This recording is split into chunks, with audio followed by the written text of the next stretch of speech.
Friedrich Merz has become Germany's new Chancellor after the Parliament had to hold a second vote as the first one did not achieve an absolute majority. With only a few hours left for the conclave, the clergy and laity have taken the oath of secrecy at the Pauline Chapel of the Vatican City. And Panamanian workers are entering the third week of strike against the policies of President José Raúl Mulino.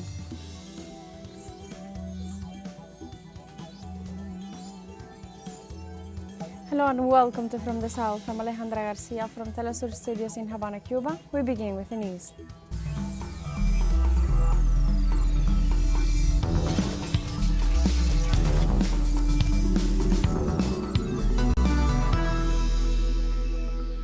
Friedrich Merz has become Germany's new Chancellor after the Parliament had to hold a second vote as the first one did not achieve an absolute majority. Germany's Parliament held a second vote over Merz's Chancellor bid after he suffered a humiliating defeat earlier on Tuesday in which he did not secure the entirety of the votes of his own coalition. This time he achieved 325 votes in favor, more than 316 required.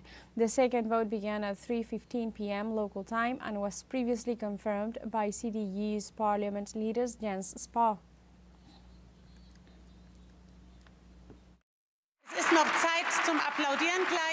I am now concluding the declaration. Member of Parliament Friedrich Merz has achieved the required majority of at least 316 votes.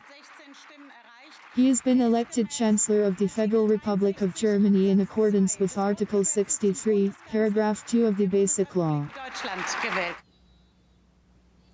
Earlier on Tuesday, Friedrich Merz had surprisingly failed to become the country's 10th Chancellor, falling short by 6 votes, despite having formed a coalition with the Social Democratic Party and the Christian Social Union that was supposed to secure him an absolute majority. Because the vote is secret, there is no definite way to know which members of the coalition did not accompany Merz's bid, making him the first Chancellor designate which failed to get confirmed in the first round of voting in post-war history of Germany.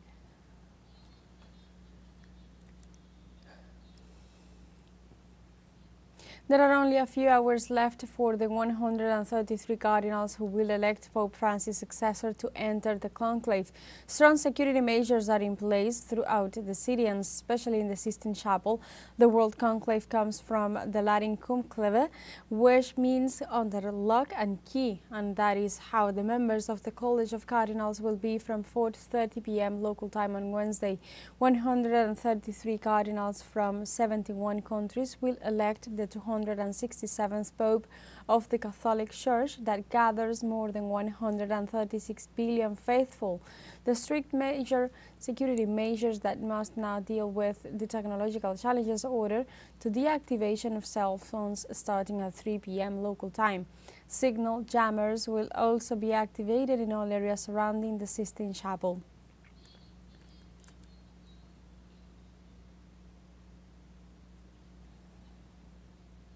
In the Pauline Chapel in the Vatican City, clergy and laity took an oath of secrecy in preparation for the conclave that will elect the new pope.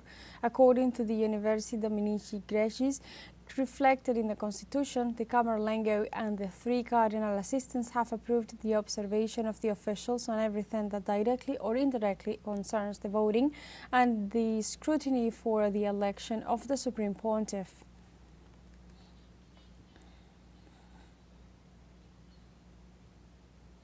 The president of Cuba, Miguel Díaz-Canel, arrived in Moscow this Tuesday to participate in the event commemorating the Russian victory over Nazism in World War II. The Cuban president was received by the Russian authorities after his first stop in the city of St. Petersburg, where he honored the memory of the thousands of heroes and martyrs of the siege of Leningrad. The head of state is leading the delegation that will commemorate the heroic deeds of the Red Army against Nazism during the Great Patriotic War. For this, on May 9th, the Russian Federation will hold a military parade for the victory in which leaders from countries such as China, Brazil and Venezuela will take part.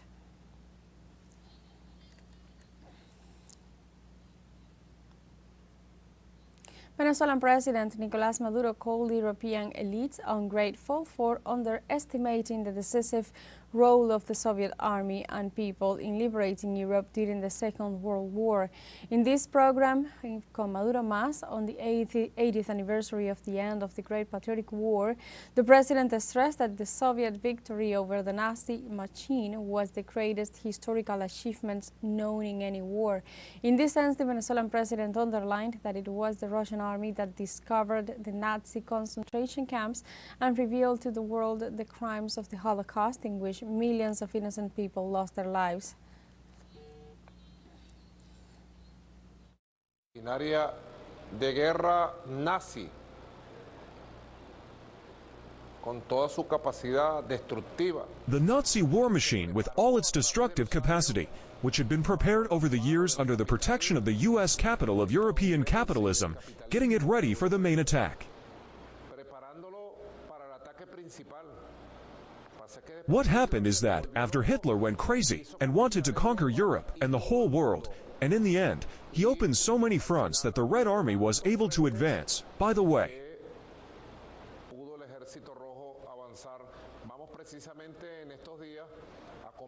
we'll precisely commemorate here in Venezuela the 80th anniversary of the greatest triumph of both the Russian people and the Soviet Union peoples.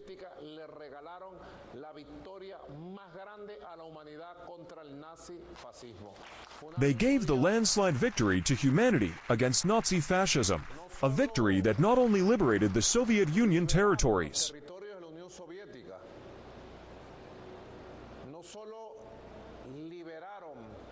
but it also liberated Europe, despite the fact that European elites are now so ungrateful, not to say a word to the good Venezuelan, well,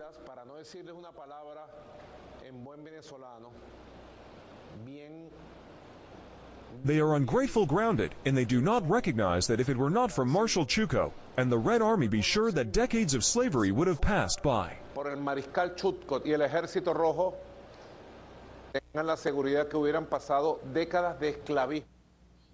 A report by United States intelligence agencies confirmed the lack of links between the president of Venezuela, Nicolás Maduro, and the extinct criminal group Tren de Aragua. The document concluded that there is no evidence to prove that the Venezuelan president is associated with the organization. The announcement further denies these claims stated by U.S. President Donald Trump against his Venezuelan counterpart. Precisely since his return to the White House in January, Trump has promoted a narrative in which the extinct Tren de Aragua, under the alleged support of the Venezuelan government, constituted a threat to national security. These arguments have been used by Washington to accelerate the deportations of Venezuelan migrants in what constitutes a violation of human rights. And now we have a short break coming up, but first remember you can join us on TikTok at teleSUR English, where you'll find news in different formats, news updates and more. We'll be right back. Stay with us.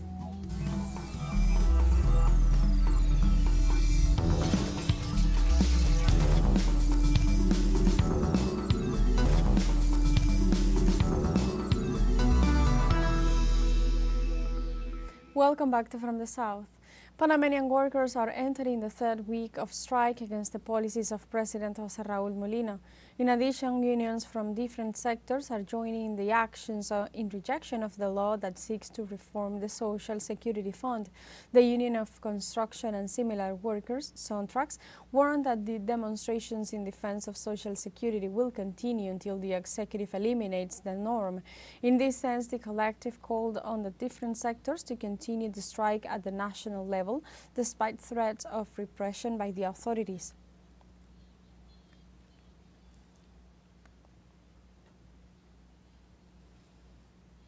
Simultaneously, thousands of students of the University of Panama have been mobilizing since the morning, together with professors, graduates, and administrative staff, demanding that the Mulino government respects university autonomy and national sovereignty.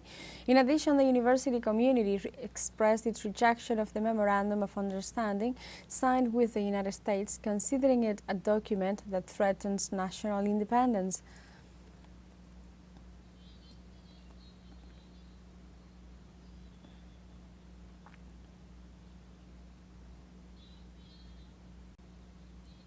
In Argentina, a new transport strike is taking place after the national government rejected the salary proposal of the transport union Tranviarios Automotor. According to the union, the pressure measure went into effect this Tuesday and will last 24 hours in all the provinces of the country. In this context, the organization warned that if an agreement with the national government is not reached, the strike could last indefinitely. So far, dozens of transportation companies have suspended their services, which affects more than 15 million users throughout the country.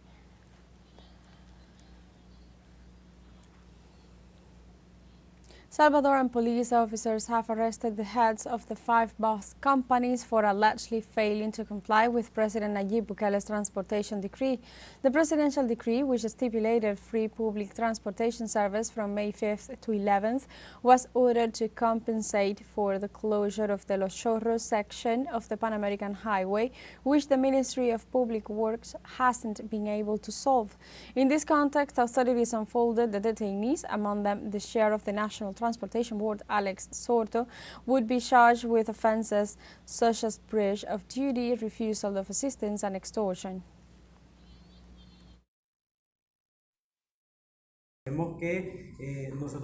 We recognize that we must provide a service, and we have not stopped providing it. We have shown, colleagues, how the 205 bus route has not stopped providing the service. Since the onset of this whole problem of Los Chorros traffic, we have not stopped providing the service. Bus routes, as 205 and 212 have been working. When authorities announced it yesterday, unfortunately, we were in a race against the clock. Indeed, it took us by surprise, especially when in the morning, we had meetings with governmental officials, and they had not mentioned this level of logistics was going to be carried out for today. This Monday, a group of ambassadors from the Caribbean community, CARICOM, met with the Secretary General of the United Nations to assess the serious situation in Haiti. The meeting, which took place at the organization's headquarters in New York, allowed participants to analyze ways to help the Caribbean nation effectively confront the crisis of armed violence and restore the rule of law. In Haiti, several voices are calling for the resignation of the Prime Minister Alex Didier Film's aim due to the exponential increase in violence. In this regard, the United Nations Secretary General Antonio Guterres reiterated that he was in close contact with the Security Council on the matter and that he would try to promote measures to help resolve the crisis in Haiti.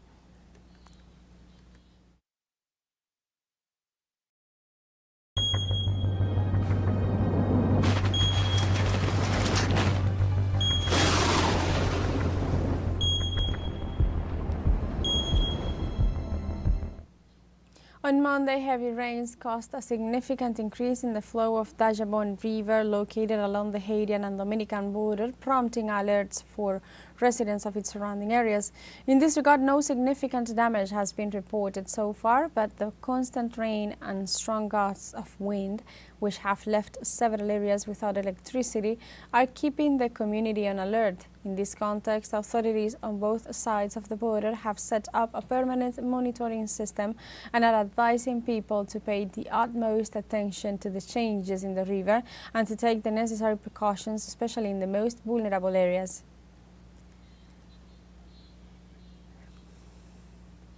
We have a second toll break coming up, but before we invite you to visit our Facebook page at teleSUR English, there you'll be able to watch our top stories, special live coverage and much more. Follow our page and activate the notification button to stay up to date on the world's most recent events. Fun short break. We'll be right back.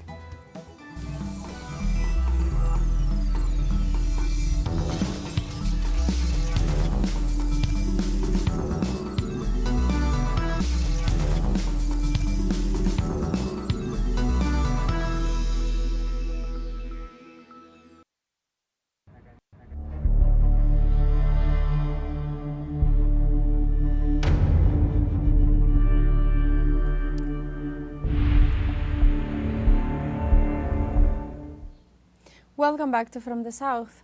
A group of 620 lawyers from Chile presented a new complaint against Israel to the International Criminal Court and other organisms for charges of war crimes and crimes against humanity.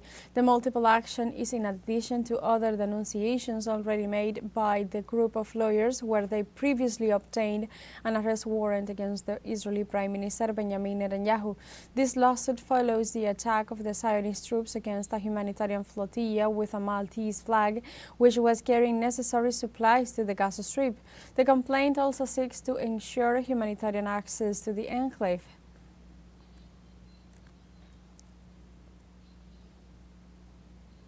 Hundreds of Israeli protesters were on a picket line in front of the Knesset in rejection of the governmental plan of action to widen the conflict in Gaza.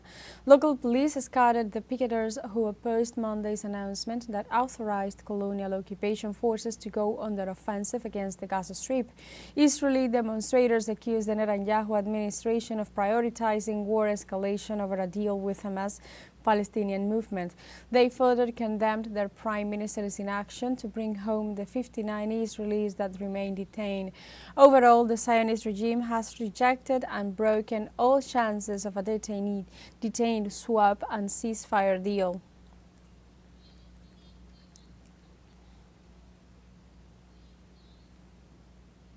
A soldier was killed in a clash with suspected terrorists after heavy gunfire in northwestern Pakistan on Monday.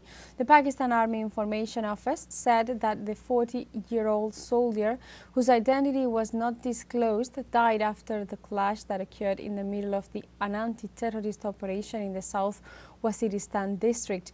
According to the military dispatch, a total of 4 operations were carried out in the northeastern part of the country amid an upsurge in fighting between Pakistani forces and the resistance, leaving a total of 8 suspected terrorists neutralized in addition to the soldier's death.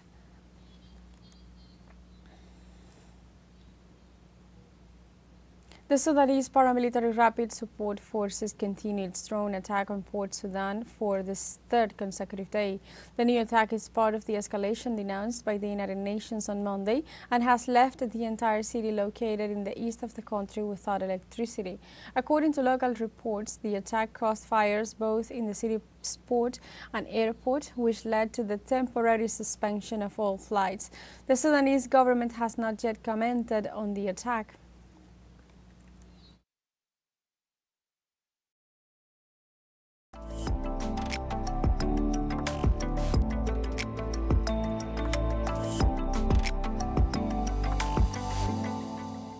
In Cuba, the extensive program of the Romerías de Mayo in its 32nd celebration includes around 20 events in multiple squares of the city among conferences, plastic and scenic arts shows and other activities. This multicultural event takes place in Holguín.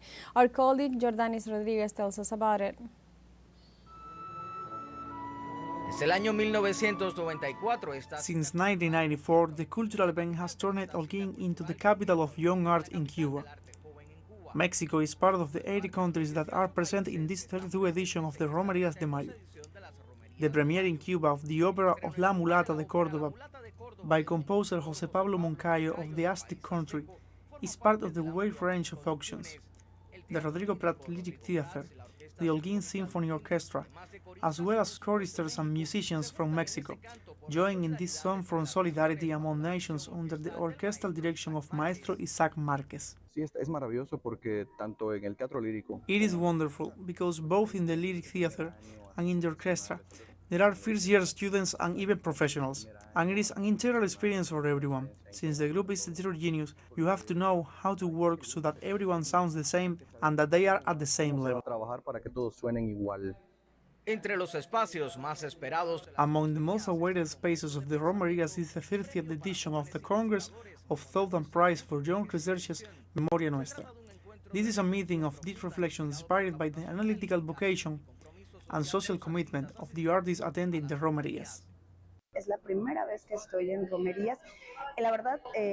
It is the first time that I am in Holguín, in Romerías, and the truth is that I have been surprised by the amount of activities they have. We start very early, about 4 in the morning. It is to come prepared, to not sleep, and to see many activities of all kinds, performing arts, visual arts, and a super important part that has caught my attention is the academic part. Me ha llamado muchísimo la atención es la parte académica. En Bloguerías de Mayo, evento que junta a At Bloguerías de Mayo, an event that brings together communicators, journalists and other actors in the media, there was also a dialogue on ethics, values and principles in contemporary communications in the midst of a world that is trying to globalize. The ethical and legal challenge of the use of artificial intelligence in the media were discussed at the event. We have to go ahead and demonstrate that artificial intelligence is a tool that we can put in value from use of ethics, from the journalistic trait and exercise, not humanizing them but using them as a tool. We must give them the elements for good use and apply them from good practices. Convocada por la Asociación Organized by the Saiz Brothers organization, an organization of the artistic and literary vanguards of the country, the Romerías de Mayo are the epicenter of the art between tradition and modernity. We arrived with flutes, with different types of instruments today to donate as part of a project that has been making cultural exchange and donations of about 1,000 musical instruments to Cuba for more than 25 years. This is a beautiful city. Las Romerías de Mayo nacieron. The Romerías de Mayo were born for the debate, the confrontation of ideas and the alternative and vital discussion that the island needs. We are talking about an intergenerational dialogue from May 2 to 8 because there is no today without yesterday. Camarógrafo Eide de la Pera y Jordanis Rodríguez Laurencio, teleSUR, Holguín, Cuba. And like this, we have come to the end of this news brief, but you can find this and many other stories on our website at telesurenglish.net and join us on social media. We are on Facebook, X, Instagram, Telegram and TikTok as well. For telesur English, I'm Alejandra Garcia. Thank you for watching.